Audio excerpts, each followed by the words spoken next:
Richard Caldwell's black Mercedes pulled up to Hope's Children's Center on a crisp autumn morning. Camera flashes erupted before he could step out of the car. His recent financial troubles had made headlines, and this visit to the shelter was meant to be his first step toward image rehabilitation, though he wouldn't admit it publicly. Inside the shelter's art room, 10-year-old Samira Matthews sat cross-legged on the floor, adding final touches to her latest drawing. The piece depicted a group of children holding hands in a circle, their bodies transforming into trees whose branches intertwined above. The shelter's director, Ms. Thompson, had hung it prominently on the wall, catching Richard's eye immediately. "Who made this?" Richard demanded, interrupting Ms. Thompson's rehearsed tour speech. His eyes locked onto the drawing, calculating its potential. When told about Samira, a plan began forming in his mind. The reporters trailing him scribbled frantically in their notepads as he requested to meet the young artist. Samira's first encounter with Richard was marked by forced smiles and rehearsed compliments. He knelt down to her level, praising her talent while cameras clicked away. "You have a gift," he said, his words carefully chosen for maximum media impact. "I'd like to help nurture it." Samira noticed how his eyes darted between her and the reporters, never fully focusing on her response. Within days, Samira found herself standing in the marble foyer of Richard's mansion, clutching a small backpack containing her few possessions. Her new bedroom was bigger than the shelter's entire art room. Art supplies of every kind filled a corner studio space, but each item felt like a golden cage bar. That night, as she unpacked her worn sketchbook, she overheard Richard on the phone. "The publicity is already exceeding expectations. She's perfect, talented, photogenic, and her background? It's a PR goldmine." Samira's heart sank as she realized the truth. Her art, which had always been her escape, was now becoming her prison. The expensive brushes and pristine canvases suddenly felt heavy with expectations she wasn't sure she wanted to meet. The Metropolitan Art Gallery buzzed with anticipation. Richard had spared no expense for Samira's debut, transforming the space into a spectacle of wealth and prestige. Her paintings, carefully selected and positioned by Richard's team, carried price tags that made seasoned collectors raise their eyebrows. Samira, wearing a designer dress that felt like a costume, stood beside Richard as he worked the room. "She's my greatest discovery," Richard announced to a group of potential buyers, his hand firmly gripping Samira's shoulder. "A raw talent that I've had the privilege to refine." Samira fought the urge to correct him. She hadn't changed her style, he'd simply packaged it differently. The auction began, and her paintings sold for amounts that made her dizzy. Each bid felt less like appreciation and more like wealthy people playing a game. In the service corridor behind the gallery, Samira escaped for a moment of peace. There, she literally bumped into Leo Martinez, a 17-year-old artist whose work was displayed in the gallery's Emerging Talents section. Unlike the polished guests outside, Leo's paint-stained jacket and frank expression felt real. "Quite a circus out there, huh?" he said, understanding in his eyes. They talked about the pressure to create what sells rather than what feels true. Leo shared his experiences of being marketed as the edgy street artist when he really wanted to paint landscapes. Samira found herself opening up about the suffocating feeling of having her creativity directed by Richard's preferences. Richard discovered them talking and immediately intervened, pulling Samira away with a practiced smile that didn't reach his eyes. "Focus on the collectors, dear," he whispered sharply. "They're the ones who matter." That night, reviewing the sales figures in his study, Richard planned her next series while Samira sat silently, wondering if the paintings still belonged to her at all. The price tags seemed to have transferred ownership of not just her art, but her artistic soul, to the highest bidder. Despite Richard's disapproval, Samira and Leo began meeting regularly at a small coffee shop 3 blocks from her art studio. Their conversations ranged from technique discussions to deeper talks about their experiences as young black artists in a white-dominated industry. Leo shared his portfolio of secret works, landscapes bathed in sunset colors that his agent refused to show, claiming they didn't fit his brand. "They want us in boxes," Leo explained, stirring his coffee. "You're the prodigy from the streets, and I'm the urban voice of rebellion. Heaven forbid we just be artists." Samira nodded, understanding exactly what he meant. That morning, Richard had rejected her sketch of a peaceful garden scene, insisting she stick to gritty city landscapes that tell your story. Richard's attempts to end their friendship grew more aggressive. He scheduled conflicting appointments, hired a private art tutor to fill Samira's free time, and repeatedly emphasized how Leo's reputation could damage her career.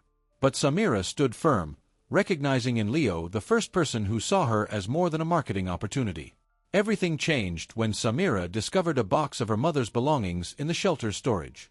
Inside, she found a worn journal filled with sketches and poetry. Her mother, she learned, had been an artist too, creating beautiful works while struggling to make ends meet.